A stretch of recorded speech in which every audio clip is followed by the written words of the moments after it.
ಎಷ್ಟು ಸಹ ಸೇವೆ ಮಾಡ್ಬೋದು, ಹಗಲು ರಾತ್ರಿ ಸೇವೆ ಮಾಡ್ಬೋದು. ಆದರೆ ಗುರುದೇವರು ಹೇಳಿದ ಮಾತನ್ನು, ಗುರುದೇವರು ಹೇಳಿದ ವಿಚಾರವನ್ನು ನಿಮ್ಮ ಅಂತರಾತ್ಮದೊಳಗೆ ನೀವು ಇಳಿಸದಿದ್ದರೆ ಆ ನಡೆ, ನುಡಿ, ಆಚಾರ, ವಿಚಾರಗಳು ನಿಮ್ಮಿಂದ ಬರಲಿಕ್ಕೆ ಸಾಧ್ಯನೇ ಇಲ್ಲ. ಒಂದು ವ್ಯಕ್ತಿ ರೂಪ ಬದಲಾವಣೆಯಾಗುವುದು, ಮಾತು ಬದಲಾವಣೆಯಾಗುವುದು, ಇನ್ನು ಅನೇಕ ರೀತಿಯ ಅವನ ಕಾರ್ಯಾಚರಣೆಗಳು, ಅವನು ಮಾಡುವ ಕೆಲಸ ಕಾರ್ಯಗಳು ಎಲ್ಲವೂ ಬದಲಾವಣೆ ಆಗುವುದು. ಹೇಗೆ ಅಂತಿದ್ರೆ ತನ್ನ ಒಳಗಿನಿಂದ. ಅದು ಒಳಗೆ ಬದಲಾವಣೆ ಆಗುವುದು, ಹೊರಗೆ ಬದಲಾವಣೆ ಆಗುವುದಲ್ಲ. ಹೊರಗೆ ಏನೂ ಇಲ್ಲ, ಒಳಗೆ ಆಗುವ ಕ್ರಿಯೆ ಅದು ಹೊರಗೆ ಕಾಣುದು. ಒಬ್ಬರಿಗೆ ನಮಸ್ಕಾರ ಮಾಡುವ, ಒಬ್ಬರಿಗೊಂದು ತಗ್ಗಿ ಬಗ್ಗಿ ನಡೆಯುವ, ಒಬ್ಬರ ಹತ್ರ ಪ್ರೀತಿಯಿಂದ ಮಾತಾಡುವ, ಒಂದು ನಗು ನಗುತ್ತಾ ಮಾತಾಡುವ ಅಲ್ವಾ. ಈ ಪ್ರಪಂಚದಲ್ಲಿ ಎಲ್ಲದಕ್ಕಿಂತ ಬೆಸ್ಟ್ ಆಪ್ಷನ್ ಯಾವುದು ಗೊತ್ತುಂಟು? ಈ ಪ್ರಪಂಚದಲ್ಲಿ ನಾವು ಜೀವನ ಮಾಡಬೇಕು, ಸಂತೋಷವಾಗಿರಬೇಕು, ಎಲ್ಲರ ಜೊತೆ ಒಂದು ಒಗ್ಗಟ್ಟಿನಲ್ಲಿ ಇರಬೇಕು ಅಂತ ಹೇಳಿದರೆ ಇರುವ ಎರಡೇ ಎರಡು ಉತ್ತರ ಏನು ಅಂತ ಹೇಳಿದ್ರೆ, ಒಂದು ನಗು, ಇನ್ನೊಂದು ಮೌನ. ಈ ನಗು ಮತ್ತು ಮೌನ ಉಂಟಲ್ವ, ಇದು ಎಲ್ಲರಿಗೂ ಉತ್ತರ, ಪ್ರತಿಯೊಬ್ಬನಿಗೂ ಉತ್ತರ. ಅದು ಅವ ಯಾವ ಯಾವ ರೀತಿ ತಿಳ್ಕೊಳ್ತಾನೆ ಆಯಾ ರೀತಿ. ಈ ಉತ್ತರದಲ್ಲಿ ಜಗಳ ಆಗೋದಿಲ್ಲ, ವೈಮನಸ್ಸು ಬರೋದಿಲ್ಲ, ಮನಸ್ಸು ನೋಯೋದಿಲ್ಲ. ಈ ನಗು ಮತ್ತು ಮೌನದ ಉತ್ತರದಲ್ಲಿ. ಇನ್ನು ಮಾತಿನ ಉತ್ತರ ಇದೆ ಅಲ್ವಾ, ಇದು ಸರಿ ಬರುವುದೇ ಇಲ್ಲ ಖಂಡಿತವಾಗಿ. ಇದರಲ್ಲಿ ಯಾರಿಗೆ ಹೇಳುದು? ಆ ಜ್ಞಾನ ಸ್ಥಿತಿಯಲ್ಲಿ ಇದ್ದವರಿಗಲ್ಲ ಇದು. ಆ ಜ್ಞಾನ ಸ್ಥಿತಿಯಲ್ಲಿ ಬರ್ತಾರಲ್ಲ ಸಾಧಕರು, ಒಂದು ಒಳ್ಳೆ ಒಂದು ಸಂಸಾರ ಮಾಡಬೇಕು, ಒಂದು ಒಳ್ಳೆ ಒಂದು ಯಶಸ್ಸನ್ನು ಕಾಣಬೇಕು, ಒಂದು ಏಳಿಗೆಯನ್ನು ಕಾಣಬೇಕು ಅಂತೇಳಿ ಒಂದು ಹೋರಾಟ ಮಾಡ್ತಾರೆ ಅಲ್ವಾ. ಅಷ್ಟು ಕಷ್ಟದಲ್ಲಿ ಜೀವನ ಮಾಡ್ತಾರೆ, ಇನ್ನು ಸಾಧನೆ ಮಾಡ್ತಾರೆ. ಯಾವುದೋ ಒಂದು ರೀತಿಯಲ್ಲಿ ನನ್ನ ಅಂತರಾತ್ಮ ತಿಳಿಬೇಕು ನನಗೆ ಅಂತೇಳಿ. ಇಂಥವರಿಗೆ ಬೇಕಾದ್ದು ನಗು ಮತ್ತೆ ಮೌನ, ಬೇರೆ ಏನಿಲ್ಲ. ಕಿವಿ ಇದ್ದು ಕುರುಡನಾಗಬೇಕು, ಕಣ್ಣು ಇದ್ದು ಕಿವಿ ಇದ್ದು ಕುರುಡನಾಗಬೇಕು, ಕಣ್ಣು ಇದ್ದು ಕಿವುಡನಾಗಬೇಕು ಅಲ್ವಾ. ಇದು ಉಲ್ಟಾ ಡೈರೆಕ್ಷನ್ ಕೊಟ್ಟರು. ಕಿವಿ ಇದ್ದು ಕುರುಡನಾಗಬೇಕು ಅಂತ ಅರ್ಥ ಆಯ್ತಲ್ವ. ಕಿವಿಯಿಂದ ಓದಿದ್ದಾನೆ ಇದು ಬರುವ ವಿಷಯ ಒಂದೊಂದು.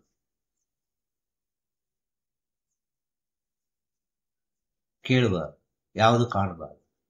ಕಿವಿಯಲ್ಲಿ ಓದೋದು ಕಣ್ಣಲ್ಲಿ ಕಾಣಬಾರ್ದು, ಕಣ್ಣಲ್ಲಿ ಕಂಡದ್ದು ನಾಲಿಗೆಯಲ್ಲಿ ಬರಬಾರ್ದು. ಇದಷ್ಟು ಸುಲಭ ಅಲ್ಲ. ಈ ಸಾಧನೆ ಆಗಿಬಿಟ್ರೆ ಉಂಟಲ್ವ, ಅವನು ಎಲ್ಲಿಗೋ ಹೋಗಿ ಮುಟ್ಟಿದಂತ ಅರ್ಥ. ಅವನಿಗೆ ಏನೂ ಬೇಡ ಬರ್ತದೆ, ಅವನಿಗೆ ದ್ವೇಷವೇ ಇರ್ಲಿಕ್ಕಿಲ್ಲ ಪ್ರಪಂಚದಲ್ಲಿ. ಒಂದು ಏನೋ ಒಂದು ಅಂತ ಒಂದು ಸ್ಥಿತಿ ಬರ್ತದೆ ಅಂತ ಹೇಳಿದ್ರೆ ಅವನ ಸ್ಥಳದಿಂದ ಹೋಗಿಬಿಡ್ತಾನ ಅವನು. ಅರ್ಥ ಆಯ್ತಲ್ವ, ಸಿಕ್ಕಾಕೊಡೋದಿಲ್ಲ. ಇದೆಲ್ಲ ಒಂದು ಮಾನವೀಯತೆಯಲ್ಲಿ, ಮನುಷ್ಯತ್ವದಲ್ಲಿ ಇರುವ ಉತ್ತುಂಗ ಸ್ಥಿತಿ ಇದೆ ಅಲ್ವಾ. ಒಂದು ಮುಖದಲ್ಲಿ ನಗು ಇದ್ದರೆ ಮಾತಾಡುವಂತದ್ದು, ಈಗ ಮಾತಾಡುವಂತದ್ದು. ಏನೊಂದು ಜಸ್ಟ್ ಒಂದು ಮುಖ ನೋಡೋ ಗೊತ್ತಾಗ್ತದೆ ಎಲ್ಲರಿಗೂ, ಇವರ ಮುಖದಲ್ಲಿ ನೋವಿದೆಯಾ.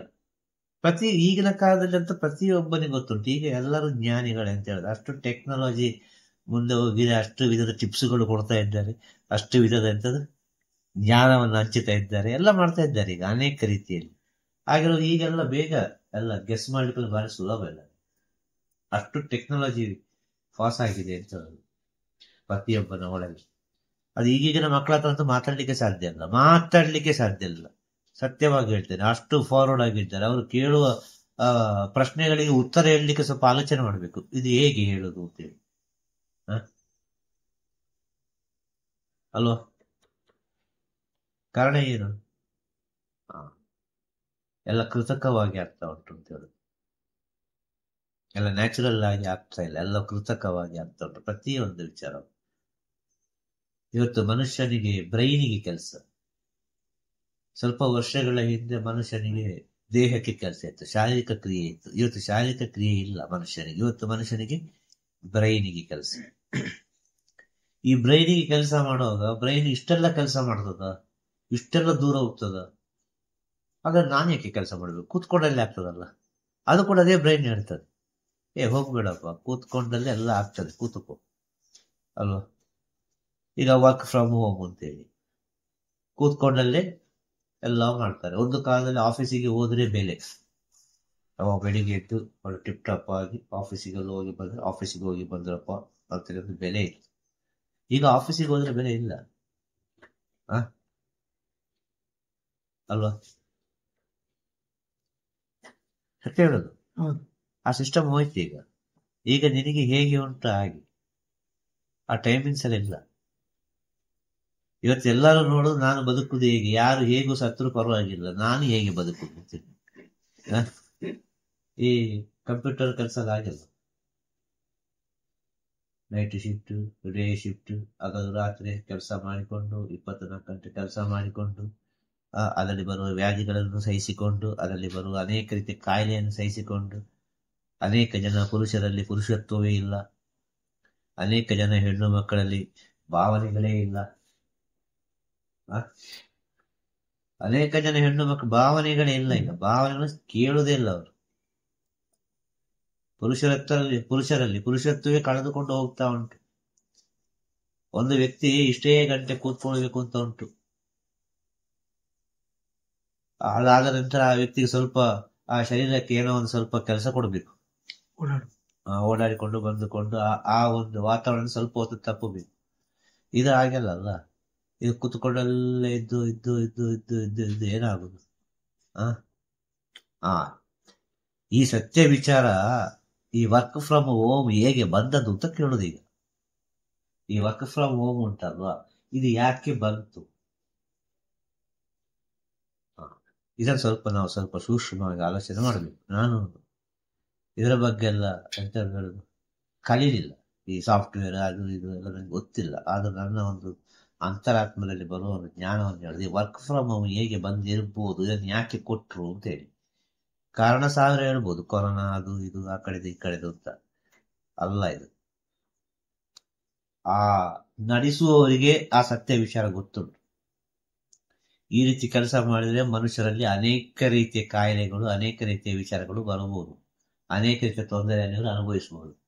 ಹಾಗೆ ಅಂತೇಳಿ ಇವ್ರನ್ನ ಬಿಡ್ಲಿಕ್ಕೂ ಆಗುದಿಲ್ಲ. ಇವತ್ತು ಕೆಲಸವೂ ತಗೊಳ್ಬೇಕು, ಇವರು ಕೆಲಸವೂ ಮಾಡಬೇಕು. ಇವರಿಗೆ ಕೊಟ್ಟುಬಿಟ್ರು ಟೈಮ್ ಆಪ್ಷನ್. ಇವ್ರು ಕೆಲಸ ಮಾಡ್ಲಿ, ಓಡಾಡ್ಲಿ, ಒಂದು ಕಟ್ಟುಪಾಡಲ್ಲಿ ಮಾಡೋದು ಬೇಡ ಅಲ್ವಾ?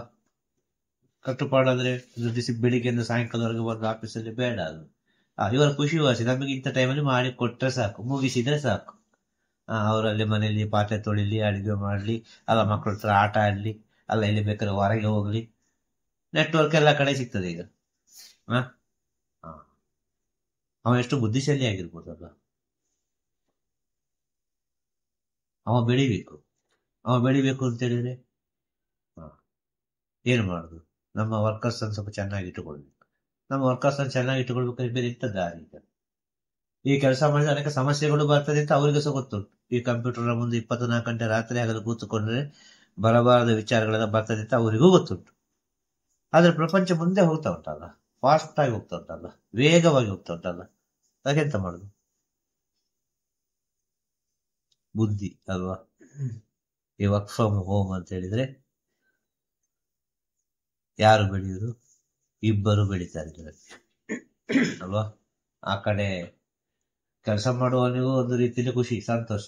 ಮನೆಯಲ್ಲಿ ಇದ್ದೇನೆ, ಹೆಂಡತಿ ಒಟ್ಟಿಗೆ ಇದ್ದೇನೆ, ಮಕ್ಕಳೊಟ್ಟಿಗೆ ಇದ್ದೇನೆ, ಗಂಡನೊಟ್ಟಿಗೆ ಇದ್ದೇನೆ ಅಂತ ಹೇಳಿ ಒಂದು ಸಂತೋಷ. ಯಾವ್ದು ಫಂಕ್ಷನಿಗೆ ಹೋಗ್ಲಿಕ್ಕೂ ಆಗ್ತದೆ, ಎಲ್ಲ ಕಡೆ ಹೋಗ್ಲಿಕ್ಕೆ ಆಗ್ತದೆ. ವಾರಕ್ಕೊಂದು ಸಲ ಒಂದು ಎಂತ ಹೇಳುದು, ರಜೆ ಎಂತ ಹೇಳುದಕ್ಕೆ, ವೀಕೆಂಡ್ ಅಲ್ವಾ? ಎಲ್ಲ ಇರ್ತದಲ್ಲ, ಇದನ್ನೆಲ್ಲ ವಿಷಯಗಳು ಇದೆಲ್ಲ ಹೇಳುದು. ಇದೆಲ್ಲ ಹೇಗೆ ಬಂದದ್ದು ಅಂತ ಕೇಳುದು, ಇದೆಲ್ಲ ಯಾಕೆ ಆಯ್ತು ಅಂತ ಕೇಳುದು. ಇದೆಲ್ಲ ಬುದ್ಧಿಯಿಂದ ಆದದಲ್ವಾ ಪ್ರತಿಯೊಂದು ವಿಚಾರ. ಈಗೆಲ್ಲ ಬ್ರೈನಿಗೆ ಕೆಲಸ ಅಂತ ಹೇಳಿ ಒಂದು ವಿಚಾರಕ್ಕೆ ಬಂದದಿಲ್ಲ ಅಲ್ವಾ? ಆಗ ಬ್ರೈನ್ ಕೆಲಸ ಕೊಟ್ಟು ಕೊಟ್ಟು ಕೊಟ್ಟು ಕೊಟ್ಟು ಏನಾಗ್ತದೆ ಗೊತ್ತುಂಟ? ಇನ್ನು ಮುಂದೆ ಹುಟ್ಟುವ ಮಕ್ಕಳೆಲ್ಲ ಈ ಶರೀರಕ್ಕೆ ಸಂಬಂಧಪಟ್ಟು ತುಂಬಾ ವೀಕ್ ಆಗಿರ್ತಾರೆ, ಬ್ರೈನಿಗೆ ಸಂಬಂಧಪಟ್ಟು ಭಯಂಕರ ವೇಗವಾಗಿರ್ತಾರೆ, ಫಾಸ್ಟ್ ಆಗಿರ್ತಾರೆ. ಅದು ಹೋಗ್ತಾ ಹೋಗ್ತಾ ಏನಾಗ್ತದೆ ಅಂದ್ರೆ ಮಕ್ಕಳಲ್ಲಿ ಬೆಳವಣಿಗೆ ಕಮ್ಮಿ ಆಗ್ತದೆ, ಮಕ್ಕಳು ಬೆಳೆಯುವುದಿಲ್ಲ, ಎಲ್ಲ ಕೂಲರ್ ಆಗ್ತಾರೆ. ಇದು ಈಗಿನ ಈ ಫೌಂಡೇಶನ್ ಹೇಳೋದು ಈಗಿನ ಪ್ರೆಸೆಂಟ್ ಈಗ ಈ 20-30 ವರ್ಷದಿಂದ ಈ ಕಡೆಯಿಂದ ಬರ್ತಾ ಬರ್ತಾ ಬರ್ತಾ ಈಗಿನ ಪ್ರೆಸೆಂಟ್ ಸಿಚುವೇಶನ್ ತಕೊಂಡು ಇಲ್ಲಿಂದ ಮುಂದೆ ಏನಾಗ್ತದೆ ಅಂತ ಹೇಳಿ. ಈ ಕಂಪ್ಯೂಟರ್ ಫೋನ್ ಏನೆಲ್ಲ ಬಂದು ಇಲ್ಲಿವರೆಗೆ ಬಂದು ಮುಟ್ಟಿದೆ, ಇಲ್ಲಿಂದ ಮುಂದೆ ಏನಾಗ್ತದೆ. ಇದೇ ರೀತಿ ಆಗೋದು. ಇದು ಅನೇಕ ಋಷಿಮುನಿಗಳು ಹೇಳಿದ್ದಾರೆ. ಮನುಷ್ಯರು ಕುಂಟರಾಗ್ತಾರೆ, ಕುಳ್ಳರಾಗ್ತಾರೆ, ಮನುಷ್ಯರಲ್ಲಿ ಬೆಳವಣಿಗೆ ಇರೋದಿಲ್ಲ. ಆದ್ರೆ ಬುದ್ಧಿ ಬೇಕಾದಷ್ಟು ಇರ್ತದೆ, ಬಹಳ ಬುದ್ಧಿ ಇರ್ತದೆ. ಆಯುಷ್ ಬಹಳ ಕಮ್ಮಿ ಇರ್ತದೆ, ತುಂಬಾ ಕಡಿಮೆ ಇರ್ತದೆ ಆಯುಷ್.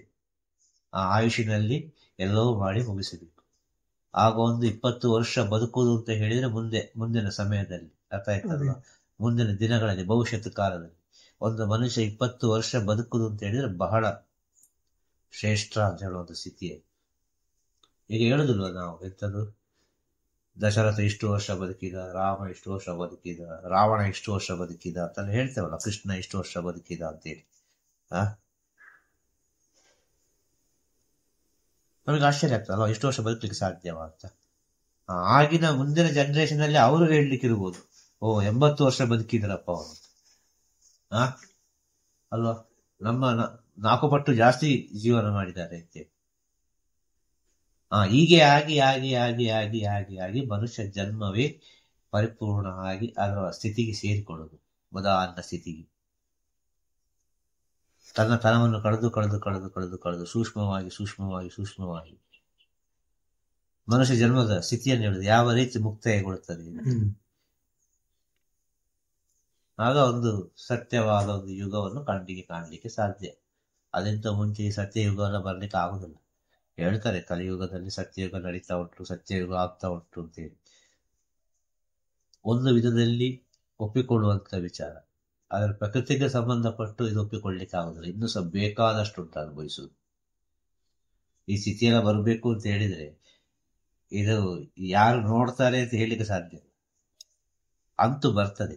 ಯಾಕೆಂದ್ರೆ ಈಗಿನ ಪ್ರೆಸೆಂಟ್ ಅಲ್ಲಿ ನಾವು ಸ್ವಲ್ಪ ಮಕ್ಕಳನ್ನು ನೋಡೋದು ಎಲ್ಲರೂ ಸ್ವಲ್ಪ ವೀಕಿ, ಎಲ್ಲರೂ ಸ್ವಲ್ಪ ಕುಳ್ಳ ಅಲ್ವಾ.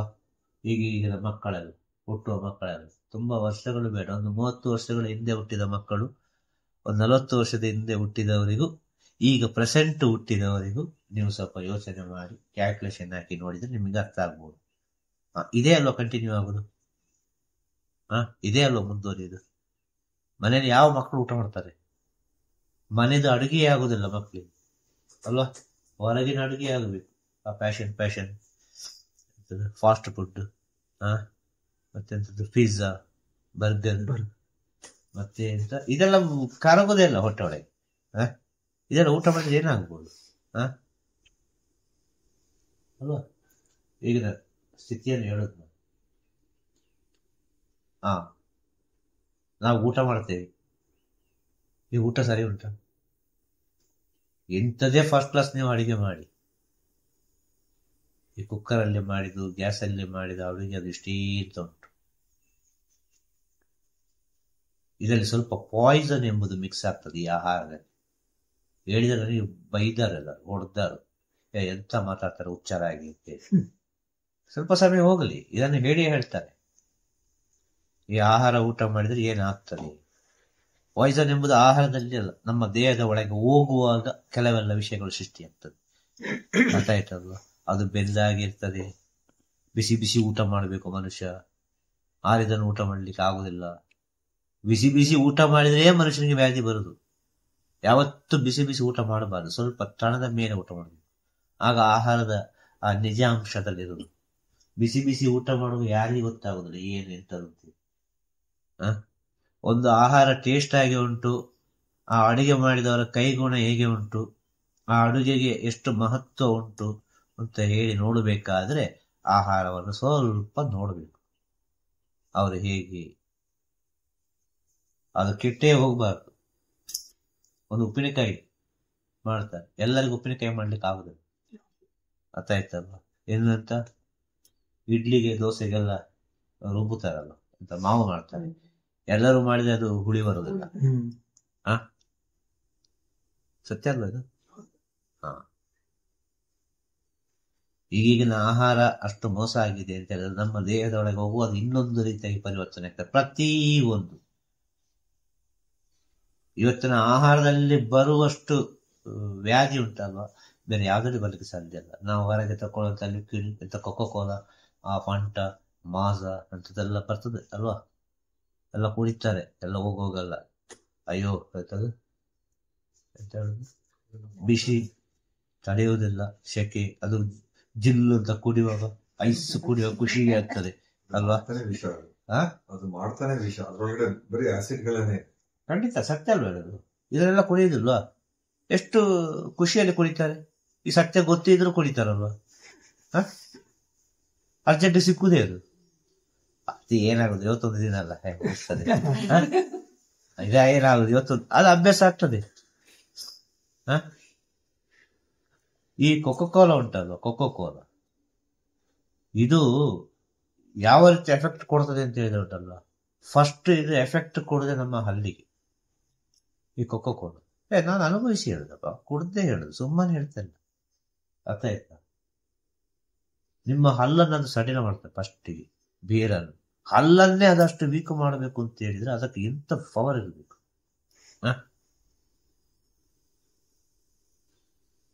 ಹೇಳೋದು ವಿಷಯ ಇದು. ಅನೇಕ ರೀತಿಯ ಸಮಸ್ಯೆಗಳು ಬರ್ತದೆ ಅದರಲ್ಲಿ.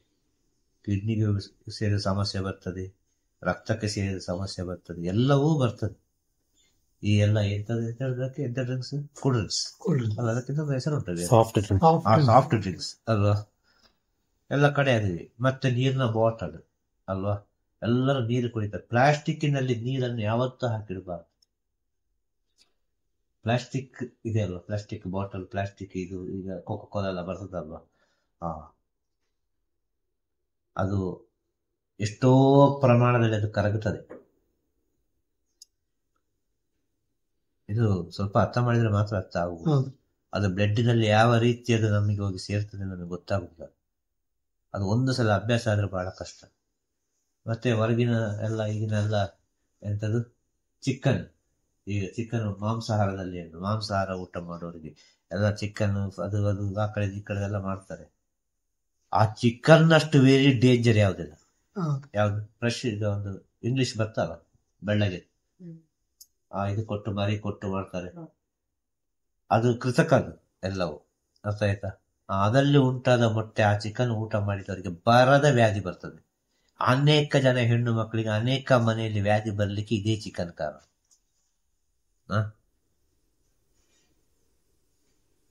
ಹೇಳಿದ್ರೆ ಏನು ಹೇಳ್ತಾರೆ ಗೊತ್ತುಂಟ? ಅವ್ರಿಗೆ ಬುದ್ಧಿ ಇಲ್ಲಪ್ಪ, ಹುಚ್ಚರಾಗಿ ಮಾತಾಡ್ತಾರೆ ಅವರು. ಅವರಿಗೆ ಬುದ್ಧಿ ಇಲ್ಲ, ಅವ್ರು ಹುಚ್ಚರಾಗಿ ಏನೆಲ್ಲ ಬಾಯಿಗೆ ಬರೋದು ಮಾತಾಡ್ತಾರೆ ಅಂತ. ಇದು ಎಷ್ಟೋ ವರ್ಷಗಳಾಗಿ ಅದು ಸೈನ್ಸಿನಲ್ಲಿ ಪ್ರೂಫ್ ಆಗಿ ಬರುವಾಗ ಗೊತ್ತಾಗ್ತದೆ. ಆ ಚಿಕನ್, ಆ ಮೊಟ್ಟೆ, ಇದು ಏನಾಗ್ತದೆ ಅಂತ ಹೇಳಿದ್ರೆ ನಾವು ಊಟ ಮಾಡುವ ಔಷಧವನ್ನೇ ಬೇರೆ ರೀತಿಯಾಗಿ ಪರಿವರ್ತನೆ ಪಡಿಸ್ತದೆ. ಔಷಧ ಆದ್ರೂ ಸರಿ, ನಾವು ಊಟ ಮಾಡೋ ಯಾವುದೇ ಆಹಾರ ಆದ್ರೂ ಸರಿ, ಮೆಡಿಸನ್ ಆದ್ರೂ ಸರಿ, ಔಷಧ ಅಂತ ಹೇಳಿ. ವೆಜಿಟೇರಿಯನ್ ಅಲ್ವಾ, ಯಾವ ವೆಜಿಟೇರಿಯನ್ ಸರಿಯಾಗಿ ಊಟ ಮಾಡುದು? ನಾವು ಎಲ್ಲಾ ಮದ್ದಾಕಿ ಔಷಧ ಹಾಕಿ ಬೆಳೆಸ್ತಾರೆ. ಇದು ಯಾವುದು ಇಲ್ಲಿ ಸರಿ? ಒಂದು ದ್ರಾಕ್ಷಿ ತಂದ್ರೆ ಅದನ್ನು ಅರ್ಧ ಗಂಟೆ ಉಪ್ಪು ನೀರಲ್ಲಿ ಮುಳುಗಿಸಿಡ್ಬೇಕಂತ ಊಟ ಮಾಡ್ಬೇಕಾದ್ರೆ. ಅರ್ಜೆಂಟಿಗೆ ಏನೋ ದ್ರಾಕ್ಷಿ ಅಪ್ಪ ಅಂತೇಳಿ ಊಟ ಮಾಡಿದ್ರೆ ಅಲ್ಲಿ ಹೊಡೆದು ಸ್ಪ್ರೇ ಅದು ಇದು ಎಲ್ಲ ಅಲ್ಲ, ಯಾವ್ದಾದ್ರೂ ಅಷ್ಟೇ ಅಲ್ಲ. ಈಗ ಯಾವ್ದನ್ನು ನಂಬೋದು ಅಂತ ಕೇಳೋದು, ಯಾವ್ದನ್ನು ನಂಬೋದು ಈಗ? ಕಾರಣ ಏನು? ಮನುಷ್ಯನ ಬುದ್ಧಿ ಎಲ್ಲದಕ್ಕೂ ಕಾರಣ. ಈ ಬುದ್ಧಿಯನ್ನಿಟ್ಟು ಒಳ್ಳೇದು ಮಾಡುದ ಕೆಟ್ಟದು ಮಾಡುದ ಅಂತ ಗೊತ್ತಿಲ್ಲ. ಎಷ್ಟು ಬುದ್ಧಿ ಇದ್ರು ಏನು ಮಾಡಿದ್ರು ಇದು ಅವನ ಇಚ್ಛೆಯಂತೆ ನಡೆಯುವುದು ಅಂತ ಹೇಳುದು. ನಾವ್ ಹೇಳ್ಬೋದು ನಮ್ಮ ಬುದ್ಧಿಯಲ್ಲಿ ಸರಿ ಮಾಡ್ಬೋದು, ನಮ್ಮ ಜ್ಞಾನದಲ್ಲಿ ಸರಿ ಮಾಡ್ಬೋದು, ಡೆಫಿನೆಟ್ ಆಗುದಿಲ್ಲ. ಅದು ಏನಾಗಬೇಕು ಅದೇ ಆಗುದು. ಪ್ರಪಂಚ ಇದೇ ರೀತಿ ಮುಗಿಬೇಕು ಅಂತಿದ್ರೆ ಇದೇ ರೀತಿ ಮುಗಿಯುವುದು. ಆಗ ಆದ್ರೂ ಇದು ಹೇಳುದು ಯಾಕೆ, ಇದು ಏನು ಮಾಡ್ಲಿಕ್ಕೆ ಆಗಿದ್ರೆ ಹೇಳುದು ಯಾಕೆ ಅಂತ ಕೇಳ್ತಾರೆ. ಇದು ಆಗೋದೇ ಆಗುದಲ್ವಾ, ಆಗ ಇದನ್ನು ಹೇಳಿ ಏನು ಪ್ರಯೋಜನ ಅಂತ ಹೇಳಿ. ಈ ಕೊನೆಗೆ ಈ ಪ್ರಪಂಚದ ಒಳಿತನ್ನು ಮಾಡಲಿಕ್ಕೆ ಕೆಲವರೆಲ್ಲ ಬೇಕು. ಈ ಪ್ರಪಂಚದಲ್ಲಿ ಇಲ್ಲಿಗೆ ಎಲ್ಲ ನಿಲ್ಲಿಕ್ಕೆ ಆಗುದಿಲ್ಲ, ಎಲ್ಲ ಮುಗಿದ್ರು ಪುನಃ ಒಂದು ರನ್ನಿಂಗ್ ಆಗ್ತದೆ. ಅರ್ಥ ಆಯ್ತಾ? ಹೊಸ ಜನರೇಷನ್, ಆ ಹೊಸ ಜನರೇಷನ್ಗೆ ಉಂಟಲ್ಲ ಇದೆಲ್ಲ ಫಿಲ್ಟರ್ ಆಗಿ ಅವರ ಜೀವಾತ್ಮಲ್ಲಿ ಕೂತು ಅಂತ ಆತ್ಮಗಳು ಪುನಃ ಜನ್ಮ ತೆಗೆಯುವಾಗ ಇದನ್ನೆಲ್ಲ ತಕೊಂಡು ಬರ್ತದೆ. ಆಗ ಸಿಸ್ಟಮೇ ಚೇಂಜ್ ಆಗ್ತದೆ. ಟೋಟಲ್ ಆಗಿ. ಮನುಷ್ಯನ ಬುದ್ಧಿಯಿಂದ ಆಗುವ ಅನಾಹುತಗಳು ಎಷ್ಟು ಒಳ್ಳೆಯದು ಬುದ್ಧಿಯನ್ನು ಸರಿಯಾಗಿ ಉಪಯೋಗಿಸಿಕೊಂಡ್ರೆ. ಆದರೆ ಆ ಬುದ್ಧಿಯನ್ನು ಸರಿಯಾಗಿ ಉಪಯೋಗಿಸಿಕೊಳ್ಳಲಿಕ್ಕೆ ಆಗುವುದಿಲ್ಲ. ಒಂದು ವಿಷಯ, ಅದರಿಂದ ಮೇಲಾದ ಒಂದು ಶಕ್ತಿ ಉಂಟು, ಕರ್ಮ ಅಂತ. ನಿನಗೆ ಎಷ್ಟೇ ಬುದ್ಧಿ ಇದ್ರೂ ಆ ಕರ್ಮದ ಜೊತೆ ಹೋರಾಟ ಮಾಡ್ಲಿಕ್ಕೆ ಆಗುದಿಲ್ಲ. ಇನ್ನ ಕರ್ಮಕ್ಕೆ ತಕ್ಕವಾಗಿ ಬುದ್ಧಿ ಕೊಡುದು ಅಂತ ಹೇಳುದು. ಡಾಕ್ಟರ್ಗೆ ಒಂದು ಕರ್ಮ, ಡಾಕ್ಟರ್ ವೃತ್ತಿ, ಡಾಕ್ಟರ್ ಕೆಲಸ. ಆ ಡಾಕ್ಟರ್ ಕೆಲಸಕ್ಕೆ ತಕ್ಕವಾಗಿ ಅವನ ಒಳಗೆ ಆ ನಾಲೆಜ್ ಬಂದಿರ್ತದೆ. ಅದು ಪಕ್ಕದವನಿಗೆ ಬರ್ಬೇಕಾಗಿಲ್ಲ, ತಮ್ಮನಿಗೆ ಬರ್ಬೇಕಾಗಿಲ್ಲ, ಅಣ್ಣನಿಗೆ ಬರ್ಬೇಕಾಗಿಲ್ಲ, ಅಲ್ಲ ಹೆಂಡತಿಗೆ ಬರ್ಬೇಕಾಗಿಲ್ಲ ಅಲ್ವಾ. ಒಬ್ಬ ಪೊಲೀಸ್ ಆಗಿರ್ತಾನೆ, ಇನ್ಸ್ಪೆಕ್ಟರ್ ಆಗಿರ್ತಾನೆ, SI ಆಗಿರ್ತದೆ, ಆಗಿರ್ತಾನೆ ಅಲ್ವಾ. ಅವನಿಗೆ ಅದಕ್ಕೆ ತಕ್ಕವಾದ ಜ್ಞಾನ ತಾನೆ ಬರುದು, ಅದನ್ನೇ ತಾನೆ ನಾವು ಹಿಂಬಲಿಸ್ತಾನೆ. ಅವನ ಕರ್ಮಕ್ಕೆ ತಕ್ಕದಾನೆ ಜ್ಞಾನ ಕೊಡುದು. ಒಬ್ಬರು ಲೆಕ್ಚರ್ ಆಗಿರ್ತಾರೆ, ಆ ಲೆಕ್ಚರಿಗೆ ತಕ್ಕವಾದ ಜ್ಞಾನ ತಾನೆ, ಅವ್ರಿಗೆ ಏನು ಬೇಕು. ಇದು ನಾವು ಸೂಕ್ಷ್ಮವಾಗಿ ಆಲೋಚನೆ ಮಾಡಿದ್ರೆ ಸತ್ಯ ಅಲ್ವಾ. ಅವರವರ ಕರ್ಮಕ್ಕೆ ತಕ್ಕವಾದ ಜ್ಞಾನವನ್ನು ಭಗವಂತ ಕರುಣಿಸಿದ್ದಾನೆ ಅಂತ ಹೇಳುದು. ಇಲ್ಲಿ ಆ ಜ್ಞಾನ ನನಗೆ ಬೇಕು ಅಂತೇಳಿ ನಾನು ಪಡ್ಕೊಳ್ಳಿಕ್ಕೆ ಹೋದ್ರೆ ಸಿಗುವುದಿಲ್ಲ ಅಂತ ಹೇಳುದು. ನಿನ್ನಿಗೆ ಒಂದು ಜ್ಞಾನ ಕೊಟ್ಟಿದ್ದಾನೆ, ಆ ಜ್ಞಾನದಲ್ಲಿ ಜೀವನವನ್ನು ಮಾಡು ಅಲ್ವಾ. ಎಷ್ಟು ಸುಲಭ, ಸರಿಯಾಗಿ ನಾವು ಅರ್ಥ ಮಾಡಿಕೊಂಡ್ರೆ. ಆಗ ಯಾಕೆ ಒಳ್ಳೆದನ್ನು ಹೇಳಬೇಕು, ಯಾಕೆ ಇಂಥ ವಿಷಯವನ್ನು ಮಾತಾಡಬೇಕು? ಅದೇ ಹೇಳುದು, ನಾವು ಎಷ್ಟು ಪ್ರಕೃತಿಗೆ ಒಳ್ಳೆದನ್ನು ಕೊಡ್ತೇವೋ. ಈ ಭಕ್ತರು ಎಂಬುದು ಇಲ್ಲಿ ಒಂದು ಕೇವಲ ಕಾರಣ. ಭಕ್ತರ ಹತ್ರ ಮಾತಾಡ್ತಾ ಇದ್ದಾರೆ, ಭಕ್ತರ ಹತ್ರ ಏನೋ ಭಕ್ತರಿಗೆ ಏನೋ ಒಂದು ಹೇಳ್ತಾ ಇದ್ದಾರೆ ಅಂತೇಳಿ ಅಲ್ವಾ. ಭಕ್ತರಿಗೆ ಉಪದೇಶ ಅಂತ ಆದ್ರೆ ಶಿಷ್ಯನಿಗೆ ಆದೇಶ ಅಷ್ಟೇ. ಶಿಷ್ಯನಿಗೆ ಆರ್ಡರ್, ಭಕ್ತನಿಗೆ ಹೇಳುದು ಮಾತ್ರ. ಬೇಕಾದ್ರೆ ತಪ್ಪು, ಎಲ್ಲರೂ ಬಿಟ್ಟು ಬಿಡು, ಈಗೆಲ್ಲ ಉಂಟು ವಿಷಯ, ಅದು ನಿನ್ನ ಚಾಯ್ಸ್. ಅಲ್ಲ ಶಿಷ್ಯ ಅಂತ ಬರ್ತಾನಲ್ಲ, ಶರಣಾಗತಿಯಾಗಿ ನೀವೇ ಅಂತೇಳಿ ಬರ್ತಾನಲ್ಲ, ಅವನಿಗೆ ಆದೇಶ, ಆರ್ಡರ್. ಮಾಡಿದ್ರೆ ಮಾಡು, ಕೂತುಕೋ ಅಂದ್ರೆ ಕೂತುಕೋ, ಮಲ್ಕೊಳ್ಬೇಡ. ಯಾತ್ರ ಮಾತಾಡ್ಬೋದು, ಯಾರ ಮುಖ ನೋಡಬಾರ್ದು, ಸುಮ್ಮನೆ ಕೂತೊಳ್ಬೇಕು. ಹಾಗಿದ್ರೆ ಮಾತ್ರ ಆಗುದು. ಇದು ಒಂದು ರೀತಿ. ಇನ್ನೊಂದು ರೀತಿ ತನ್ನಿಂದ ತಾನಾಗಿ ಆಗ್ತದೆ. ಆ ಗುರುವನ್ನು ಬಿಟ್ಟು ಇರ್ಲಿಕ್ಕೆ ಆಗುದಿಲ್ಲ ಅವರಿಗೆ, ಅದು ಆಟೋಮೆಟಿಕ್. ಅಲ್ಲಿ ನಿದ್ರೆ ಬರುದಿಲ್ಲ, ಅಲ್ಲಿ ಆದೇಶ ಮಾಡುವ ಅವಶ್ಯಕತೆಯೇ ಇಲ್ಲ. ಅಲ್ಲಿ ಯಾವುದೇ ಆರ್ಡರ್ ಮಾಡುವ ಅವಶ್ಯಕತೆ ಇಲ್ಲ, ಯಾವ ಹೇಳುವ ಸ್ಥಿತಿ ಇರುವುದಿಲ್ಲ. ಅಲ್ಲಿ ಒಂದೇ ಸ್ಥಿತಿ ಇರುವುದು, ಗುರು ಶಿಷ್ಯರ ಒಂದು ಮಿಲನ. ಗುರು ಶಿಷ್ಯರ ಒಂದು ಮಿಲನ ಆಗಿ ಬಿಟ್ರೆ ಮತ್ತೆ ಅದು ಮುಗೀತಲ್ಲಿ. ಮತ್ತೆ ಆ ಶಿಷ್ಯ ಏನು ಮಾಡ್ಬೇಕಾಗಿಲ್ಲ. ಆ ಮಿಲನ ಆಗ್ಲಿಕ್ಕೆ ಬೇಕಾಗಿ ಇಷ್ಟೆಲ್ಲ ಕಷ್ಟಪಡೋದು. ಆ ಮಿಲನ ಅಂದ್ರೆ ಏನು ಗೊತ್ತಿಲ್ಲ, ಜೀವನ ಪರಮಾತ್ಮ ಸೇರುವುದು ಅಂತ ಹೇಳಿ. ಆ ಜೀವಾತ್ಮ ಪರಮಾತ್ಮ ಅಂದ್ರೆ ಏನು? ಪರಮಾತ್ಮನ ಪ್ರತಿರೂಪವಾಗಿರುವುದು ಗುರು ಪ್ರಪಂಚದಲ್ಲಿ. ಅದು ಅವರವರ ಅಂತರಾತ್ಮಕ್ಕೆ ಬಿಟ್ಟಂತ ಗುರುಗಳು. ರಾಘವೇಂದ್ರರಾಗಿರ್ಬೋದು, ಸಾಯಿಬಾಬರಾಗಿರ್ಬೋದು, ಸಿದ್ಧಾರೂಢರಾಗಿರ್ಬೋದು, ಇನ್ನು ಅನೇಕ ಮಹಾಜ್ಞಾನಿಗಳು, ರಮಣ ಮಹರ್ಷಿ, ಯೋಗಿರಾಮ್ ಸರತ್ ಕುಮಾರ್, ಶಕ್ತಿವೇದ ಗುರುದೇವರು, ರುದ್ರವೇದ ಗುರುದೇವರು ಅಂತೇಳಿ ಅನೇಕ ಮಹಾಜ್ಞಾನಿಗಳು ಇದ್ದಾರೆ ಪ್ರಪಂಚದಲ್ಲಿ. ಅವರವರ ಅಂತರಾತ್ಮಕ್ಕೆ ಬಿಟ್ಟಂತ ಗುರು ಇದ್ದಾರಲ್ವ, ಅದು ಭಗವಂತನ ಪ್ರತಿರೂಪ. ಆ ಭಗವಂತನ ಪ್ರತಿರೂಪ ಆದ ಕಾರಣದಾನೆ ಆ ಗುರುವಿಗೆ ಒಂದು ನಮಸ್ಕಾರ ಮಾಡ್ತಾರೆ, ಆ ಗುರುವಿಗೆ ಒಂದು ಆರತಿ ಮಾಡ್ತಾರೆ. ಏನು ಆರತಿ ಮಾಡುವ ಮುಟ್ಟಾಳನ? ನಮಸ್ಕಾರ ಮಾಡುವವನಿಗೇನು ಬುದ್ಧಿ ಇಲ್ವಾ? ಆ ನಮಸ್ಕಾರ ಮಾಡುದು ಯಾಕೆ, ನಮಸ್ಕಾರ ತಕೊಳ್ಳುದು ಯಾಕೆ? ಇದು ಯಾರು ಮಾಡಿದ್ದು? ಈ ಸ್ಥಿತಿಯನ್ನು ಕೊಟ್ಟವರು ಯಾರು? ಇದು ಯೋಚನೆ ಮಾಡೋ ವಿಚಾರ ಅಲ್ವಾ? ಈ ಸ್ಥಿತಿಯನ್ನು ಕೊಟ್ಟವರು ಯಾರು? ಯಾಕೆ ಬೇಕಾಗಿ ಅಲ್ಲಿ ಹೋಗಿ ಕೂತುಕೊಳ್ಬೇಕು ಗುರುಗಳ ಮುಂದೆ ಗಂಟೆಗಟ್ಟಲೆ, ದಿನ ಕಟ್ಟಲೆ, ಹಸಿವೆ ಕಟ್ಟಿ ನಿದ್ರೆ ಬಿಟ್ಟು ಯಾಕೆ ಕೂತ್ಕೊಳ್ಬೇಕು? ಯಾರಾದ್ರೂ ಹೇಳಿದಾರ ಕೂತುಕೊಳ್ತೇವೆ ಅಲ್ಲ ಬಾ ಅಂತ ಅವ್ರು ಕರೆದ್ರ? ಅದು ನಿಮಗೆ ಅರಿವಿಲ್ಲದಂತೆ ಆಗುವುದು.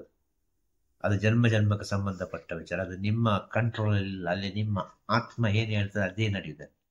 ಆ ಜೀವಾತ್ಮದಲ್ಲಿ ಏನು ರಿಜಿಸ್ಟರ್ ಆಗಿದೆ ಆ ಟೈಮಿಗೆ ಅದೇ ನಡೆಯುದು ಪಕ್ಕ. ಬೇರೆ ಏನು ನಡೀಲಿಕ್ಕೆ ಸಾಧ್ಯ? ಇದನ್ನ ನಾವು ಸ್ವಲ್ಪ ಸೂಕ್ಷ್ಮವಾಗಿ ಆಲೋಚನೆ ಮಾಡಬೇಕು ಅಂತ ಹೇಳುದು ಅಲ್ವಾ? ಹೇಳಿದ ಅರ್ಥ ಆಯ್ತಲ್ಲ ವಿಷಯ? ಎಂತ ಹೇಳ್ತಿದ್ದೆ ನಾನು? ಏನ್ ಹೇಳ್ತಿದ್ದೆ? ನಿಮ್ಮ ನಿಮ್ಮ ಜೀವಾತ್ಮಲ್ಲಿ ಏನಿರುತ್ತೆ ಅದೇ ಆಗುದು. ಅದು ಬುದ್ಧಿಯನ್ನು ಸಹ ಅದು ದಾಟಿ ಕೆಲಸ ಮಾಡ್ತದೆ. ನಿಮ್ಮ ಎಲ್ಲಾ ವಿಚಾರವನ್ನು ದಾಟಿ ಕೆಲಸ ಮಾಡ್ತದೆ. ನಿಮ್ಮ ಸಂಬಂಧವನ್ನು ಕೂಡ ದಾಟಿ ಕೆಲಸ ಮಾಡ್ತದೆ. ಅರ್ಥ ಆಯ್ತಲ್ವಾ? ಗಂಡ ಹೆಂಡತಿ ಮಕ್ಕಳು ಅಂತ ಇದ್ರೆ ಅದರಿಂದ ಪ್ರೀತಿ ಜಾಸ್ತಿ ಗುರುವಿನ ಹತ್ರ ಹೋಗಿಬಿಡ್ತದೆ ಸಡನ್ ಆಗಿ. ಹಾಗಾದ್ರೆ ಇದೂ ಆತ್ಮಗಳ ಸಂಬಂಧ. ಖಂಡಿತವಾಗಿದ್ದು ಆತ್ಮಗಳ ಸಂಬಂಧ ಇರುವ ಕಾರಣ ತಾನೇ ಬರೋದು, ಇಲ್ಲ ಹೇಗೆ ಬರ್ಲಿಕ್ಕೆ ಆಗ್ತದೆ? ಆತ್ಮಗಳ ಸಂಬಂಧದಲ್ಲಿ ಮೋಸ ಹೋಗುದಿಲ್ಲ ಅಂತ ಹೇಳುದು. ಬಾಕಿ ಸಂಬಂಧದಲ್ಲಿ ಮೋಸ ಹೋಗ್ತದೆ, ದುಃಖ ಆಗ್ತದೆ, ಎಲ್ಲವೂ ಆಗ್ತದೆ. ಆತ್ಮಗಳ ಸಂಬಂಧದಲ್ಲಿ ನೀನು ಏನು ಹೇಳಿದ್ರು ಸರಿ, ಅದು ಎಸ್ ಅಂತ ಹೇಳ್ತದೆ. ಆ ಕಡೆಯಿಂದ ಹೇಳಿದ್ರು ಈ ಕಡೆ ಎಸ್ ಅಂತ ಹೇಳ್ತದೆ, ಈ ಕಡೆಯಿಂದ ಆ ಕಡೆ ಹೇಳಿದ್ರು ಎಸ್ ಅಂತ ಹೇಳ್ತದೆ. ಅದು ಬೇಡ, ಅದು ಹಾಗೆಲ್ಲ ಹೀಗೆ ಇದು ಬರುದಿಲ್ಲ. ಅದು ಎರಡು ಥಾಟ್ಸ್ ಒಂದೇ ಅದು ಅಲ್ಲಿ. ಹಾಗೆ ಆ ರೀತಿ ಎಲ್ಲ ಒಂದು ಗುರು ಶಿಷ್ಯರ ಮಿಲನ ಆಗುದು ಅಂತ ಹೇಳಿದ್ರೆ ಅದೆಷ್ಟೋ ಕೋಟಿಯಲ್ಲಿ ಒಬ್ಬರಿಗೆ ಸಿಗುವಂತ ವಿಚಾರ. ಆ ಗುರು ಅಂದ್ರೆ ಭಗವಂತನ ಪ್ರತಿರೂಪ ಅಂತ ಹೇಳಿತ್ತು. ಆ ಗುರುವಿಗೆ ಹೋಗಿ ನಾವು ನಮಸ್ಕಾರ ಮಾಡ್ತೇವೆ. ಯಾಕೆ ಮಾಡಬೇಕು? ಅವರು ಹೇಳಿದ್ರ? ಇಲ್ಲಲ್ಲ. ಹಾಗಾದ್ರೆ ಯಾವುದು ಮಾಡುದು? ಒಳಗಡೆ ನಿಮ್ಮ ಜೀವಾತ್ಮದಲ್ಲಿ ಏನು ಇದೆ ಆ ಕ್ಷಣದಲ್ಲಿ ಆ ಸಮಯವನ್ನು ಅವ್ರಿಗೆ ಕೊಟ್ಟು ಬಿಡು, ಆ ಕ್ಷಣವನ್ನು ಅವ್ರಿಗೆ ಕೊಟ್ಟು ಬಿಡು. ಅದು ನಿನ್ನದಲ್ಲ. ಇಲ್ಲಿ ಆತ್ಮ ಶುದ್ಧವಾಗುದು, ಇಲ್ಲಿ ಮನಸ್ಸು ಶುದ್ಧವಾಗುದು. ಇಂಥ ಪರಿಸ್ಥಿತಿ ಅಲ್ಲ. ಒಬ್ಬ ಭಕ್ತರ ಒಳಗೋ ಅಲ್ಲೊಬ್ಬ ಶಿಷ್ಯನ ಒಳಗೋ ಬಂದ್ರೆ ಅವ ಪರಿವರ್ತನೆ ಆಗುವುದರಲ್ಲಿ ಸಂಶಯವೇ ಇಲ್ಲ. ಅವ ಆಟೋಮೆಟಿಕ್ ಆಗಿ ಪರಿವರ್ತನೆ ಆಗ್ತಾನೆ. ಅದು ಎಲ್ಲರಿಗೂ ಆ ಶಕ್ತಿ ಇರಲಿಕ್ಕಿಲ್ಲ, ಸಾಧ್ಯನೇ ಇಲ್ಲ. ನಾನು ಹೋಗಿ ಮಾಡ್ತೇನೆ, ಗುರುಸೇವೆ ಮಾಡ್ತೇನೆ, 2 ದಿನ 3 ದಿನ 1 ವಾರ ಸುದ್ದಿ ಹೇಳದೆ ಓಡಿಬಿಡ್ತಾರೆ. ಈಗ ಬರ್ತೇನೆ ಗುರುಗಳೇ, ಮನೆಯಲ್ಲಿ ಸ್ವಲ್ಪ ಈಗ ಏನೋ ಒಂದು ಸಮಸ್ಯೆ ಇದೆ, ಹೋಗಿ ಬರ್ತೇನೆ. ಆಯ್ತಪ್ಪ ಹೋಗಿ ಬಾ. ಅನುಭವ ಆಯ್ತಾ ನಿಂಗೆ? ಸತ್ಯ ಗೊತ್ತಾಯ್ತಾ? ಹೋಗಿ ಬಾ ಅಷ್ಟೇ. ಇನ್ನು ಒಳ್ಳೆಯ ಆದ್ರೆ ಒಳ್ಳೆ ಒಂದು ಸತ್ಯಸ್ಥಿತಿಯಲ್ಲಿ ಇದ್ದವಾದ್ರೆ ಏನ್ ಮಾಡ್ತಾನೆ? ಇಲ್ಲಪ್ಪ, ಇದು ಆಗೋಗೋ ವಿಷಯ ಅಲ್ಲ, ಇಲ್ಲಿಗೆ ನಾವಿನ್ನು ಮುಟ್ಲಿಲ್ಲ. ಈ ಸ್ಥಿತಿ ನಮಗೆ ಬರಲಿಲ್ಲ ನಮ್ಮ ಒಳಗೆ. ನಾವು ಸ್ವಲ್ಪ ಎಲ್ಲ ನಮ್ಮ ಸ್ಥಿತಿಯನ್ನೆಲ್ಲ ಈ ಲೌಕಿಕದ ವಿಚಾರ ಎಲ್ಲ ಪರಿಪೂರ್ಣವಾಗಿ ಅನುಭವಿಸಿ ಎಲ್ಲ ಮುಗಿಸಿ ಮತ್ತೆ ಹೋಗುವ ಅಂತ ಜ್ಞಾನ ಬರ್ತದೆ. ಅವ್ರು ಹೇಳಿದ್ದು ಕರೆಕ್ಟ್, ಸತ್ಯ ಎಂಬ ಒಂದು ವಿಚಾರ ಬರ್ತದೆ. ಇನ್ನು ಕೆಲವರು ಏನ್ ಮಾಡ್ತಾರೆ ಗೊತ್ತುಂಟ? ಸಾವಿರ ರೀತಿಯಲ್ಲಿ ಬೈದುಕೊಂಡು ಹೋಗ್ತಾರೆ. ಎಂತ ಗುರುಗಳಪ್ಪ ಇವರು, ಈ ರೀತಿ ಒಂದು ಗುರುಗಳು ಇರ್ತಾರ? ಇದು ಗುರುವಿನ ಸ್ಥಿತಿಯ? ಇದು ಗುರುವಿನ ತತ್ವವ? ಸರಿಯೇ ಇಲ್ಲ ಅವ್ರ ಹತ್ರ ಸಾವಿರ ರೀತಿಯಲ್ಲಿ ಅಪಪ್ರಚಾರ ಮಾಡ್ತಾರೆ. ಎರಡೂ ಬೇಕು ಅಂತ ಹೇಳುದು ನಾನು. ಅಪಪ್ರಚಾರ ಮಾಡಿದವ ಪಾಪವನ್ನು ಕಟ್ಟಿಕೊಳ್ತಾ ಹೋಗ್ತಾನೆ. ಅವ ಪುಣ್ಯ ಸಂಪಾದನೆ ಮಾಡ್ಲಿಕ್ಕೆ ಯಾವ್ಯಾವ ಜನ್ಮವನ್ನು ದಾಟಿ ಹೇಗೆ ದಾಟಿ ಒಂದು ಸಣ್ಣ ಒಂದು ಚಾನ್ಸಿನಲ್ಲಿ ಅವಕಾಶದಲ್ಲಿ ಬಂದುಬಿಡ್ತಾನೆ. ಅದನ್ನು ಯಾವ ರೀತಿ ಕಳೀತಾನೆ. ಇನ್ನೊಬ್ಬ ಖಾಲಿ ತಿಂಬಿಗೆ ಇದು ತಂಬಿಗೆ ಎಂತದ್ದು ಕೊಳಪನ ಬಿಂದಿಗೆ ಅದನ್ನ ಹಿಡ್ಕೊಂಡು ಬರ್ತಾನೆ ಒಬ್ಬ. ಅರ್ಥ ಆಯ್ತು? ಫುಲ್ಲು ತುಂಬಿಸಿ ತಕೊಂಡು ಹೋಗ್ತಾನೆ, ಜೋಪಾನ ಮಾಡಿ. ತಕೊಂಡೋಗಿ ಎಷ್ಟು ಬೇಕು ಅಷ್ಟೇ ಖರ್ಚು ಮಾಡ್ತಾನೆ. ಅದರಿಂದ ನಾವು ಖರ್ಚೇ ಮಾಡುದಿಲ್ಲ ಮಗ. ನಾವು ಎಷ್ಟು ಬೇಕು, ಯಾವ ಸಮಯಕ್ಕೆ ಎಷ್ಟು ಬೇಕು ಅಷ್ಟೇ ಖರ್ಚು ಮಾಡ್ತಾನೆ. 1 ದಿನ ಮಾಡಿದ್ರು, 1 ತಿಂಗಳು ಮಾಡಿದ್ರು, 1 ವರ್ಷ ಮಾಡಿದ್ರು, ಇನ್ನು 12 ವರ್ಷ ಸೇವೆ ಮಾಡಿದ್ರು ಅಲ್ಲ, ಜೀವನ ಪರ್ಯಂತ ಜೊತೆಗೆ ಇದ್ರು ನಿಮ್ಮ ಅಂತರಾತ್ಮದ ಆ ಶುದ್ಧತೆ, ಮನಸ್ಸಿನ ಶುದ್ಧತೆ ಬಹಳ ಮುಖ್ಯ. ಗುರುಗಳಿಗೆ ಇವರು ಹಿರಿಯರು, ಇವರು ಕೋಟ್ಯಾಧಿಪತಿಗಳು, ಇವರಿಗೆ ವಯಸ್ಸಾಗಿದೆ, ಇವರಿಗೆ ವಯಸ್ಸಾಗಿದಪ್ಪ, ಇವರಿಗೊಂದು ಗೌರವ ಕೊಡಬೇಕು. ಭೌತಿಕ ಪ್ರಪಂಚದಲ್ಲಿ ರೈಟ್, ಓಕೆ, ಒಂದು ಚೇರ್ ಕೊಡಬೇಕು, ಎಲ್ಲ ಮಾಡಬೇಕು. ಅರ್ಥ ಆಯ್ತಲ್ವ? ಅದು ಒಪ್ಪಿಕೊಳ್ಳುವಂತ ವಿಚಾರ ಮಾನವೀಯತೆಯಲ್ಲಿ. ಆದರೆ ಜ್ಞಾನದಲ್ಲಿ ಒಪ್ಲಿಕ್ಕೆ ಆಗುದಿಲ್ಲ. ಜ್ಞಾನದಲ್ಲಿ ಯಾರು ಗುರುವನ್ನು ಅರ್ಥ ಮಾಡಿಕೊಂಡಿದ್ದಾರೆ, ಯಾರ ಗುರುದೇವರ ಸ್ಥಿತಿಯನ್ನು ಅರ್ಥ ಮಾಡಿಕೊಂಡಿದ್ದಾರೆ, ಆ ಗುರು ಅಂದ್ರೆ ಏನು, ಆ ಪ್ರತಿ ಒಂದು ವಿಚಾರನ್ನು ಯಾರು ಅರ್ಥ ಮಾಡಿಕೊಂಡಿದ್ದಾರೆ, ಯಾರು ತಿಳಿದಿದ್ದಾರೆ, ಎಷ್ಟು ಶರಣಾಗತಿ ಉಂಟು, ಅವರು ಮಾತ್ರ ಗುರುದೇವರ ಹತ್ತಿರ ಬಂದು ಕೂತ್ಕೊಳ್ಳಿಕ್ಕೆ ಸಾಧ್ಯ. ಎಲ್ಲರಿಗೂ ಬರ್ಲಿಕ್ಕೆ ಆಗುದಿಲ್ಲ. ವಯಸ್ಸಾಗಿರ್ಬೋದು, 1000 ಅಜ್ಞಾನ ಇದ್ರೆ ಏನು ಪ್ರಯೋಜನ? ಒಂದು ಸಣ್ಣ ಮಗುವಾಗಿರ್ಬೋದು, ಒಳ್ಳೆ ಜ್ಞಾನ ಉಂಟು, ಏನು ಪ್ರಯೋಜನ? ಏನು ಪ್ರಯೋಜನ ಹೇಳೋಕ್ಕೂ? ಇದು ಪ್ರಯೋಜನಕ್ಕೆ ಬರ್ತದೆ. ಆ ಸಣ್ಣ ಮಗು ಅದಕ್ಕೆ ಏನು ಗೊತ್ತಿಲ್ಲ, ಅಷ್ಟು ಜ್ಞಾನ ಇರ್ತದೆ. ಅದನ್ನು ನೋಡ್ತಾರೆ, ಇದರಿಂದ ಏನೋ ಒಂದು ಒಳ್ಳೇದಾಗ್ತದೆ ಮುಂದೆ ಜೀವನದಲ್ಲಿ ಆ ಪ್ರಪಂಚಕ್ಕೆ ಏನೋ ಒಂದು ಒಳಿತು ಮಾಡ್ತದೆ ಈ ಮಗು ಎಲ್ಲರಾಗ ಅಲ್ಲ ಅಂತೇಳಿ ಒಂದು ಸ್ವಲ್ಪ ಹತ್ತಿರದಲ್ಲಿ ಕೂತ್ಕೊಳಿಸ್ತಾರೆ. ಆ ರೀತಿ ಹತ್ತಿರ ಆಗಬೇಕು ಅಂತ ಹೇಳುದು. ಶರಣಾಗತಿಯಲ್ಲಿ, ಪ್ರೀತಿಯಲ್ಲಿ ಒಂದು ಹತ್ತಿರ ಆದರೆ ಅದು ಎಲ್ಲಿಗೂ ಹೋಗಿ ತಲುಪ್ತದೆ. ಇಂಥ ವಿಷಯ ಎಲ್ಲ ಇದೆಲ್ಲ ಮಾತಾಡುವಾಗ ಬರುದು ಅಲ್ವಾ, ಮಾತಾಡಬೇಕು ಅಂತೇಳಿ ಮಾತಾಡೋದಲ್ಲ ಅಂತ ಹೇಳುದು. ಆ ಸಮಯದಲ್ಲಿ ಏನು ಬರ್ತದೆ ಅದು ಪುಣ್ಯಾತ್ಮ ಒಂದು ವಿಡಿಯೋ ಮಾಡ್ತಾರೆ, ಮಾಡಲಿ, ಅದು ಅವನ ಇಚ್ಛೆ. ಕಾಲ ಹಾಗೆ ಉಂಟಲ್ಲ, ಇದೆಲ್ಲ ಹೋಗುದೇ ಹಾಗೆ ಅಲ್ವಾ ಪ್ರಪಂಚದಲ್ಲಿ. ಆ ಪ್ರಪಂಚ ಹೀಗುಂಟಾಗಿ ಹೋಗ್ಬೇಕಲ್ಲ, ಬೇರೆ ದಾರಿ ಇಲ್ಲ. ಆ ದಾರಿಯಲ್ಲೇ ಹೋಗಿ ಸತ್ಯವನ್ನು ನಾವು ಹೇಳ್ತಾ ಹೋಗ್ಬೇಕು, ಬೇರೆ ದಾರಿ ಇಲ್ಲ. ಬೇರೆ ದಾರಿ ಇಲ್ಲ. ದಾರಿಯಲ್ಲಿ ಒಂದೇ ದಾರಿ, ಒಳ್ಳೆಯವನಿಗೆ ಅದೇ ದಾರಿ, ಕೆಟ್ಟವನಿಗೆ ಅದೇ ದಾರಿ, ಎಲ್ಲರಿಗೂ ಒಂದೇ ದಾರಿ. ಈ ಗಾಡಿ ಹೋಗುವಾಗ ಎಲ್ಲ ಗಾಡಿ ಹೋಗ್ತಲ್ಲ, ಬೆನ್ಸೂಸ ಹೋಗ್ತದೆ, ಎಂತ ದೊಡ್ಡ ದೊಡ್ಡ ಆ ಗಾಡಿ ಈ ಗಾಡಿ ಸಹ ಹೋಗ್ತದೆ, ಏನು ಇಲ್ಲದ ಸಣ್ಣ ಮಾರುತಿ ಸಹ ಹೋಗ್ತದೆ ಅದೇ ರೋಡಲ್ಲಿ. ಹಾಗೆ ಇದೆಲ್ಲರ ನಡುವಲ್ಲಿ ಈ ಸತ್ಯದ ಪ್ರಯಾಣ ಇರಬೇಕು ಅಂತ ಹೇಳುದು. ಆ ಸತ್ಯದ ಪ್ರಯಾಣ ಎಂಬುದು ಇದರ ನಡುವಿನಲ್ಲಿ ಎಲ್ಲಿ ಅಂತೇಳಿ ಗೊತ್ತಾಗುದು. ಎಲ್ಲ ಮರ್ಜ್ ಆಗಿರ್ತದೆ, ಎಲ್ಲ ಒಟ್ಟಿಗೆ ಮಿಕ್ಸ್ ಆಗಿರ್ತದೆ. ಈ ರೀತಿಯಾದ ಪ್ರಯಾಣ ಮಾಡ್ಲಿಕ್ಕೆ ಕಲಿಯಿರಿ. ಸತ್ಯದ ಪ್ರಯಾಣ ಕೂಡಿದಷ್ಟು ಮಟ್ಟಿಗೆ, ಒಂದು ಎಳ್ಳಿನಷ್ಟು ಮಟ್ಟಿಗೆ ನಿಮ್ಮನ್ನು ನೀವು ಪ್ರೀತಿಸಿ ಅಂತ ಹೇಳುದು. ಯಾರ್ಯಾರನ್ನು ಪ್ರೀತಿಸುವುದಲ್ಲ, ನಿಮ್ಮನ್ನು ನೀವು ಪ್ರೀತಿಸಿ. ನಿಮ್ಮನ್ನು ನೋಡುವ ನಿಮಗೆ ಖುಷಿ ಆಗಬೇಕು, ನಿಮ್ಮನ್ನು ನೋಡುವ ನಿಮ್ಗೆ ಸಂತೋಷ ಆಗಬೇಕು. ನಿಮ್ಮನ್ನು ನೋಡೋದು ನಿಮ್ಗೆ ಸಂತೋಷ ಆಯ್ತಾ, ಪ್ರಪಂಚಕ್ಕೆ ನೀವು ಸಂತೋಷವಾಗಿ ಕಾಣ್ತೀರಿ. ನಿಮ್ಮನ್ನು ನೋಡೋಗಲೇ ನಿಮಗೇನೋ ಒಂಥರ ಅನಿಸ್ತಾ, ಈ ಪ್ರಪಂಚಕ್ಕೆ ಅದೇ ರೀತಿ ಅನಿಸುದು. ಮೊದಲು ಈ ರೂಪ ನಿಮಗೆ ಲೈಕ್ ಆಗಬೇಕು, ನಿಮ್ಮ ರೂಪ ನಿಮಗೆ ಲೈಕ್ ಆಗಬೇಕು ಅಂತ ಹೇಳಿ. ನಿಮ್ಮ ರೂಪ ಯಾವಾಗ ನಿಮಗೆ ಲೈಕ್ ಆಗ್ತದೋ ಆವಾಗ ಅದು ಭಗವಂತನಿಗೆ ಲೈಕ್ ಆಯ್ತು ಅಂತ ಅರ್ಥ. ಈ ರೂಪ ಅಂತಂದ್ರೆ ನಾವು ಹೇಳುವ ವಿಚಾರ ಟೋಟಲ್ ಆಗಿ ಎಲ್ಲ, ನಮ್ಮ ಕ್ಯಾರೆಕ್ಟರ್, ನಮ್ಮ ಮಾತು, ನಮ್ಮ ನಡೆ, ನಮ್ಮ ನುಡಿ, ಎಲ್ಲ ವಿಚಾರ ನಮಗೆ ಒಂದು ಸಂತೋಷ ಕೊಡ್ತದೆ ಅಂತ ಹೇಳಿದ್ರೆ ಅದು ಆತ್ಮಕ್ಕೆ ತೃಪ್ತಿ ಕೊಡ್ತಾ ಉಂಟು ಅಂತ ಅರ್ಥ. ನಾವು ಮಾಡೋ ಕೆಲಸ ನಮಗೆ ಸಂತೋಷ ಕೊಡ್ತಾ ಉಂಟು ಅಂತ ಹೇಳಿದ್ರೆ ಅದು ಆತ್ಮಕ್ಕೆ ತೃಪ್ತಿ ಕೊಡ್ತಾ ಉಂಟು. ಆತ್ಮಕ್ಕೆ ತೃಪ್ತಿ ಕೊಡ್ತಾ ಇರುವಾಗ ಆ ಕೆಲಸವನ್ನೇ ಮಾಡ್ಲಿಕ್ಕೆ ಅವ ಇನ್ನು ಮುಂದೆ ಮುಂದೆ ಹಾತೊರಿತಾ ಇರ್ತಾನೆ. ಅದೇ ಮಾಡ್ಬೇಕು, ಹಾಗೆ ಇರ್ಬೇಕು, ಅದೇ ಸರಿ ಅಂತೇಳಿ. ಅದು ಹೋಗ್ತಾ ಎಲ್ಲಿ ಹೋಗ್ತಾ ಗೊತ್ತುಂಟ, ಪ್ರಪಂಚ ಶಕ್ತಿ ಹೋಗಿ ಮುಟ್ತದೆ. ಪ್ರಪಂಚ ಶಕ್ತಿ ಅಂದ್ರೆ ದೈವಿಕ ಶಕ್ತಿ, ಕಾಸ್ಮಿಕ್ ಎನರ್ಜಿ ಅಂತ ಹೇಳ್ತಾರೆ ಇಂಗ್ಲಿಷ್ ಅಲ್ಲಿ, ಸ್ಪಿರಿಚುವಲ್ ಅಲ್ವಾ. ಅಲ್ಲಿಗೆ ಹೋಗಿ ತಲುಪಿತು ಅಂತ ಆದ್ರೆ ಮತ್ತೆ ಅವನ ಪಾಡಿಗೆ ಅವನು ಹೋಗ್ತಾನೆ ನಿಧಾನವಾಗಿ. ಹಾಗೆ ಏನೆಲ್ಲ ಬರ್ತದೆ ಹೇಳ್ತಾ ಇದ್ದೇನೆ, ಅಷ್ಟು ಖುಷಿಯಾಗಿರು. ತಿರುಚಿಟ್ಟಂಬಲ. ಗುರುವೇ ಶರಣ. ನಮಃ ಶಿವಾಯ. ನಮಃ ಶಿವಾಯ. ನಮಃ ಶಿವಾಯ. ನಮಃ ಶಿವಾಯ.